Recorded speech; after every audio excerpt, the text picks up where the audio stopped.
Dr. Nweke, this is coming from Anambra State. I mean, it is not a new thing burying people in the forest. Yes, we know that there is no state without a cemetery, but at this point that it has become a state concern, what is your position on this? If government is saying that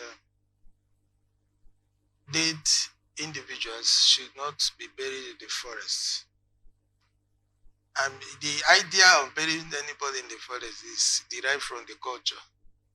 I think it's derived from the culture. Otherwise, we will not be talking about forest. We'll be talking about burial ground, designated place to bury people. So, but in this case, it all seems that probably there's something attached to the man's death and in line with their culture, the culture of that particular place. Such a person would be buried away from a human view. Maybe the person died on maybe committed a taboo, or the gods of the land had to strike him dead. So many things around it. But if government, some of these cultures are better reviewed, considering how they have not helped us. Because what is the presumption that anybody that dies on a certain day is an evil person?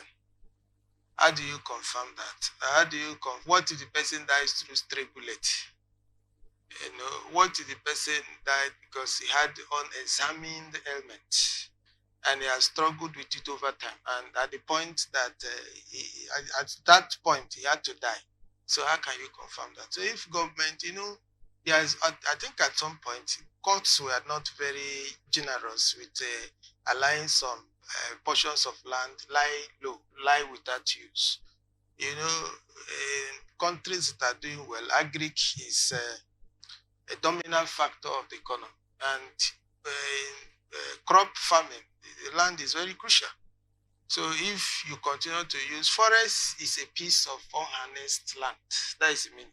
So if you continue to bury people there might not be, that kind of license, freedom to begin to cultivate or harvest crops around there. So if government has need for it, so why do you go there to bury people when there is a designated place to bury the dead?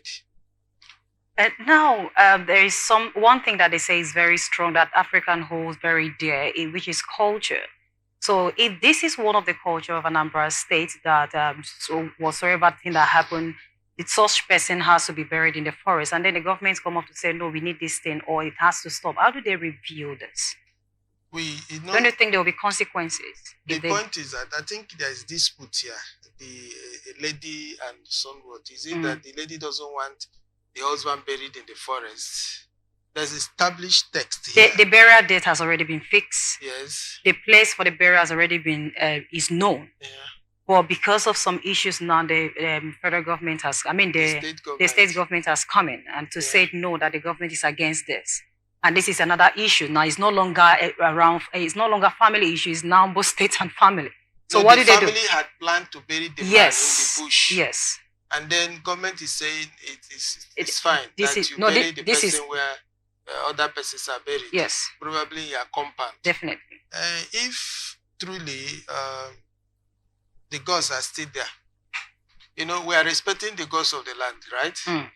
If the gods are still there and government has ordered that the man be buried where his other kinsmen possibly were buried, and let the gods call the governor on the telephone and then tell him that, look, what you have done is a taboo and we'll come to visit you.